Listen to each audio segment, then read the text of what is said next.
ರಾಘವೇಂದ್ರರೇ, ತಮ್ಮ ಪೂರ್ವಾಶ್ರಮದ ಮಗನಿಗೆ ಸಮಾಧಾನ ಸಿಕ್ಕಿತೆ? ಗುರುಗಳೇ, ಎಲ್ಲ ಶ್ರೀಹರಿಯ ಲೀಲೆ. ಅವನು ಆಡಿಸಿದಂತೆ ಶ್ರೀಗುರುಗಳ ಅಪ್ಪಣೆಯಂತೆ ನಾನು ನಡೆದಿದ್ದೇನೆ. ಆ ಮಗುವಿನ ಆಂತರ್ಯ, ತುಮುಲ, ದುಃಖ ಎಲ್ಲವನ್ನೂ ಆ ಭಗವಂತನೇ ಸರಿಪಡಿಸುತ್ತಾನೆ. ತಾವು ಸನ್ಯಾಸತ್ವ ಸ್ವೀಕಾರ ಮಾಡಿದ್ದರಿಂದ ತಮಗೆ ದೊರಕಿರುವ ಫಲಗಳೇನೆಂದು ನಿಮಗೆ ತಿಳಿದಿದೆಯೇ? ಗುರುಗಳೇ, ಸನ್ಯಾಸ ಎಂದರೆ ಲೌಕಿಕ ಜಗತ್ತು ಮತ್ತು ಅಹಂಕಾರವನ್ನು ತ್ಯಜಿಸಿ ಅಧ್ಯಾತ್ಮದ ಉನ್ನತಿಯನ್ನು ಪಡೆಯುವುದು ಎಂದರ್ಥ. ಆಮೇಲೆ ನನ್ನಲ್ಲಿನ ಅಹಂಕಾರ ಅಳಿಸಿದೆ, ಮನಸ್ಸಿಗೆ ಸಂಪೂರ್ಣ ಶಾಂತಿ ದೊರೆತಿದೆ. ಈಗ ನಾನು ಸ್ಥಿತಪ್ರಜ್ಞನಾಗಿದ್ದೇನೆ. ಜನನ ಮರಣಗಳ ಚಕ್ರದಿಂದ ಬಿಡುಗಡೆ ಹೊಂದಲು ಕಾತರದಿಂದ ಪ್ರಯತ್ನ ಪಡುತ್ತಿದ್ದೇನೆ. ಎಲ್ಲ ತಮ್ಮ ಆಶೀರ್ವಾದ. ಆದರೆ ರಾಘವೇಂದ್ರ ತೀರ್ಥರೇ, ತಾವು ಸನ್ಯಾಸ ಸ್ವೀಕಾರ ಮಾಡಿದ್ದರಿಂದ ಮಧ್ವ ಪರಂಪರೆಯ ಪ್ರಕಾರ ತಮ್ಮ ಕುಲಕ್ಕೆ ಮಹತ್ತರ ಪುಣ್ಯ ಲಭಿಸುತ್ತದೆ ಮತ್ತು ತಮ್ಮ ಪೂರ್ವದ 7 ತಲೆಮಾರುಗಳನ್ನು ಹಾಗೂ ತಮ್ಮ ಮುಂದಿನ 7 ತಲೆಮಾರುಗಳನ್ನು ತಾವು ಉದ್ಧರಿಸುತ್ತಿದ್ದೀರಿ. ಇದು ಯಾವ ಪ್ರತಿಫಲವನ್ನೂ ನಾನು ಬಯಸಲಿಲ್ಲ ಗುರುಗಳೇ. ಭವಬಂಧನದಿಂದ ಮುಕ್ತಿ ಪಡೆಯಲು ಪ್ರಯತ್ನಿಸುತ್ತಿರುವ ನನ್ನಲ್ಲಿ ಯಾವ ಸ್ವಾರ್ಥವೂ ಉಳಿದಿಲ್ಲ. ನನಗೆ ಯಾವ ಬಂಧನಗಳೂ ಇಲ್ಲ ಗುರುಗಳೇ. ನನ್ನಲ್ಲಿನ ನಾನು ಬಿಡುಗಡೆಗೊಂಡಿದ್ದೇನೆ. ಎಲ್ಲ ತಿಳಿದವರಿಗೆ ಹೇಳುವಷ್ಟು ಶಕ್ತ ನಾನಲ್ಲ. ನನ್ನ ಸನ್ಯಾಸದಿಂದ ಜಗತ್ತಿಗೆ ಮತ್ತು ಜನರಿಗೆ ಅನುಕೂಲವಾಗುವುದಾದರೆ ಅದಕ್ಕಿಂತ ಸಂತೋಷ ಇನ್ನೇನಿದೆ ಗುರುಗಳೇ. ಒಬ್ಬ ಯೋಗಿಯಾದವನ ಆಂತರ್ಯವೇ ಹಾಗೆ. ವಿರಕ್ತ ಜೀವನ ಬಯಸಿ ಹೊರಟವನಿಗೆ ಸಮಾಜವನ್ನು ಉದ್ಧರಿಸುವುದನ್ನು ಬಿಟ್ಟು ಬೇರೇನೂ ತಿಳಿಯುವುದಿಲ್ಲ. ಆದರೆ ತಮಗೆ ತಿಳಿದಿರಲಿ, ಕುಲಾನಾಂ ಶತಮುದ್ಧರೇತ್ ಎಂಬ ಮಾತಿದೆ. ಹಾಗೆಂದರೆ ಒಬ್ಬ ಸನ್ಯಾಸಿಯು ತಾನು ಸನ್ಯಾಸಿ ಆಗಿರುವುದರಿಂದ 100 ಕುಲಗಳನ್ನು ಉದ್ಧರಿಸುತ್ತಾನೆ ಎಂದು. ತಿಳಿದಿದ್ದೇನೆ ಎಂದು ನಿರಹಂಕಾರದಿಂದ ಹೇಳುತ್ತಿದ್ದೇನೆ ಗುರುಗಳೇ. 100 ಕುಲ ಉದ್ಧಾರವಾಯಿತಾದರೆ ನನ್ನ ಸನ್ಯಾಸ ದೀಕ್ಷೆ ಸಾರ್ಥಕವಾಯಿತು ಎನಿಸುತ್ತದೆ. ಅಂತೆಯೇ ಒಬ್ಬ ಸನ್ಯಾಸಿಗೆ ಇನ್ನೇನು ಬೇಕು? ಒಬ್ಬ ಸನ್ಯಾಸಿ ತಾನು ಸನ್ಯಾಸಿ ಆಗಿರುವುದರಿಂದ ಆತನ ಕುಟುಂಬ ಮತ್ತು ಆತನ ವಂಶಕ್ಕೆ ಅಪಾರ ಪುಣ್ಯ ದೊರೆಯುತ್ತದೆ. ಹಾಗೆಯೇ ಆಧ್ಯಾತ್ಮಿಕ ಉನ್ನತಿ ದೊರೆತು ಮೋಕ್ಷ ಪ್ರಾಪ್ತಿಯಾಗುತ್ತದೆ. ಶ್ರೀಹರಿಯ ಸ್ವರೂಪರು ತಾವು. ಎಲ್ಲವೂ ತಮ್ಮ ಆಶೀರ್ವಾದ. ನನ್ನಲ್ಲೇನೂ ಇಲ್ಲ ರಾಘವೇಂದ್ರರೇ. ಈ ಮುಂಚೆ ನಡೆದದ್ದು, ಇನ್ನು ಮುಂದೆ ನಡೆಯುವುದು ಎಲ್ಲವೂ ಪೂರ್ವ ನಿರ್ಧಾರಿತ. ನಾವು ಭಗವಂತನ ಕೈಯಲ್ಲಾಡುವ ತೊಗಲುಗುಂಬೆಗಳೂ ಅಷ್ಟೇ. ನೀವು ಹೇಳಿದ್ದು ಅಕ್ಷರಶಃ ಸತ್ಯ ಗುರುಗಳೇ. ಪಾತ್ರಗಳ ಸೃಷ್ಟಿ, ಪೋಷಣೆ, ರಕ್ಷಣೆ, ಹೊಣೆ ಎಲ್ಲ ಅವನದ್ದೇ.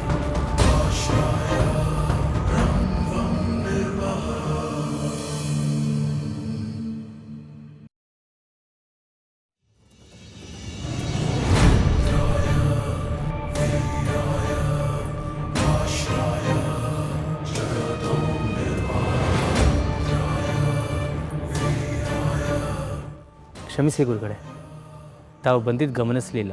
ಇಲ್ಲಿ ಅಧ್ಯಯನಶೀಲತೆ ಎಂದರೆ ಹೀಗೆಯೇ ಇರಬೇಕು. ಬೇರೆಯವರಿರಲಿ, ತನ್ನನ್ನು ತಾನೇ ಮರೆತು ಶಾರದೆಯ ಧ್ಯಾನದಲ್ಲಿ ಮುಳುಗಿದವನು ಮಾತ್ರ ಸಾಧಕನಾಗುತ್ತಾನೆ. ಆದರೆ ನೀವಿದನ್ನು ಮುಂಜಾನೆ ಮಾಡ್ಬೋದಿತ್ತು, ಈಗ ನಿದ್ದೆ ಮಾಡಬಾರ್ದೆ? ಗುರುಗಳೇ, ಒಳಗೆ ಬರ್ಬೋದೇ? ಯಾರು? ನಾನು ಭೋಗೇಂದ್ರ. ಬರ್ಬೋದು. ಗುರುಗಳು ಕ್ಷಮಿಸ್ಬೇಕು. ಪಾಪ ಅವರು ಹೇಗೆ ತಾನೇ ನಿದ್ದೆ ಮಾಡೋದಕ್ಕೆ ಸಾಧ್ಯ? ಅತ್ತ ಪೂರ್ವಾಶ್ರಮದ ಪತ್ನಿ ಆತ್ಮಹತ್ಯೆ ಮಾಡ್ಕೊಂಡಿದ್ದಾರೆ. ಇತ್ತ ಇರುವ ಒಬ್ಬನೇ ಒಬ್ಬ ಮಗ ತಂದೆ ತಾಯಿ ಇಲ್ಲದೆ ಅನಾಥನಾಗಿದ್ದಾನೆ. ಹೀಗಿರುವಾಗ ನಿದ್ದೆ ಹೇಗೆ ತಾನೇ ಬರಬೇಕು ಈ ಚಿಂತೆಗಳ ನಡುವೆ? ಪಾಪ ಇವರು ಮನುಷ್ಯರೇ ಅಲ್ವೇ? ಹಿರಿಯ ಗುರುಗಳು ಆಸಕ್ತಿ ವಹಿಸಿ ಮದುವೆ ಮಾಡಿಸಿದ್ರು. ಆದರೆ ನೀವು ಸನ್ಯಾಸ ದೀಕ್ಷೆ ಕೊಡಿಸಿದ್ರಿ. ಅತ್ತ ಸಂಸಾರಿಯಾಗಿಯೂ ನ್ಯಾಯ ಸಲ್ಲಿಸೋದಕ್ಕಾಗಲಿಲ್ಲ, ಇತ್ತ ಸನ್ಯಾಸಿಯಾಗಿಯೂ ನ್ಯಾಯ ಸಲ್ಲಿಸೋದಕ್ಕೆ ಆಗ್ತಾಯಿಲ್ಲ. ಹೀಗಿರುವಾಗ ಪಾಪ ನಿದ್ದೆ ಹೇಗೆ ತಾನೇ ಬರಬೇಕು? ತಾಧ್ಯಾತ್ಮ ಇಲ್ಲದವರಿಗೆ ಆಧ್ಯಾತ್ಮದ ಆಳ ಅರಿವಾಗುವುದಿಲ್ಲ. ಪ್ರೇತಾತ್ಮದ ಮನಸ್ಥಿತಿಯವರಿಗೆ ದೈವಾತ್ಮದ ವಿಸ್ತಾರ ತಿಳಿಯುವುದೇ ಇಲ್ಲ. ಅಧ್ಯಯನದ ಆಳಕ್ಕಿಳಿದವರು ಮಾತ್ರ ವಿದ್ವಾಂಸರಾಗುತ್ತಾರೆ. ಉಳಿದವರು ಕತ್ತಲೆಯಲ್ಲೇ ಕಳೆದು ಹೋಗ್ತಾರೆ. ನಿನ್ನ ಹಾಗೆ ನಾವು ವಾಗ್ದೇವಿಯ ದರ್ಶನವಾಗುವವರೆಗೂ ಅರಿಷಡ್ವರ್ಗಗಳ ಬಲೆಯಲ್ಲಿ ಬಂಧಿಯಾಗಿದ್ದೆವು. ಆದರೆ ಆ ತಾಯಿ ದರ್ಶನ ನೀಡಿ ಎಚ್ಚರಿಸಿದ ಮೇಲೆ ನಮಗೆ ನಮ್ಮ ಜನ್ಮದ ಕಾರ್ಯಕಾರಣ ಭಾವ ಅರ್ಥವಾಯಿತು. ಆ ಕ್ಷಣದಿಂದಲೇ ಮೋಹದ ಬಲೆಯು ಹರಿಯಿತು. ಹಿಂದೆ ಏನು ನಡೆದಿತ್ತೋ ಅದು ಮುಗಿದ ಅಧ್ಯಾಯ. ತಾವು ಭಾವಿಸಿದ ಹಾಗೆ ಅಧ್ಯಯನವನ್ನು ಹೊರತುಪಡಿಸಿ ನಮ್ಮ ನಿದ್ರೆಗೆ ಬೇರೆ ಯಾವ ಕಾರಣವೂ ಇಲ್ಲ. ತಾವಿನ್ನು ಹೊರಡಬಹುದು.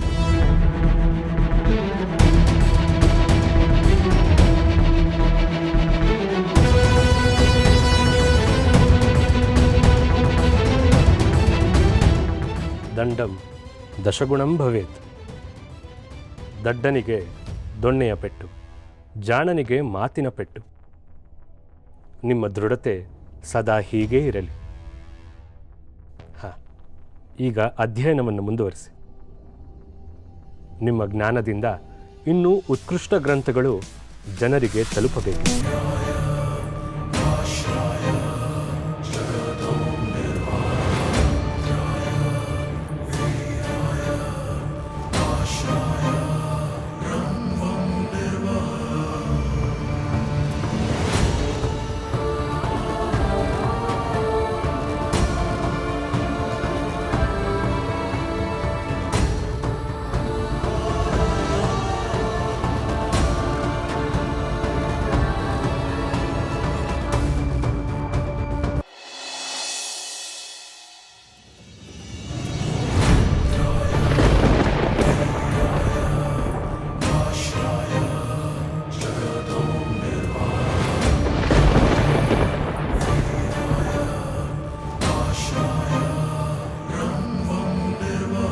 ರಾಘವೇಂದ್ರರೇ, ಗುರುಗಳೇ, ಮಗುವಿನ ಆರ್ತನಾದ ಕೇಳಿಸುತ್ತಿಲ್ಲವೇ?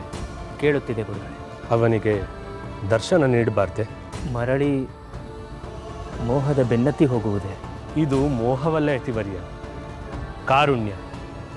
ನೊಂದವರ ಕಣ್ಣೀರು ಒರೆಸುವುದು ಯತಿಧರ್ಮ. ಅವನ ತಾಯಿ ಅವನಿಗೆ ಚಂದ್ರನ ಮೇಲೆ ಒಂದು ನಂಬಿಕೆಯನ್ನು ಹುಟ್ಟು ಹಾಕಿದ್ದಾಳೆ. ಅದು ಸುಳ್ಳಾಗಿ ಬಿಟ್ಟರೆ ಅವನ ಎಳೆಯ ಮನಸ್ಸಿನ ಮೇಲೆ ದೀರ್ಘಕಾಲ ನಕಾರಾತ್ಮಕವಾದ ಪರಿಣಾಮ ಬೀರುತ್ತದೆ. ಹಾಗಾಗಬಾರದು ಅಲ್ಲವೇ? ಗುರುಚಿತ್ತ.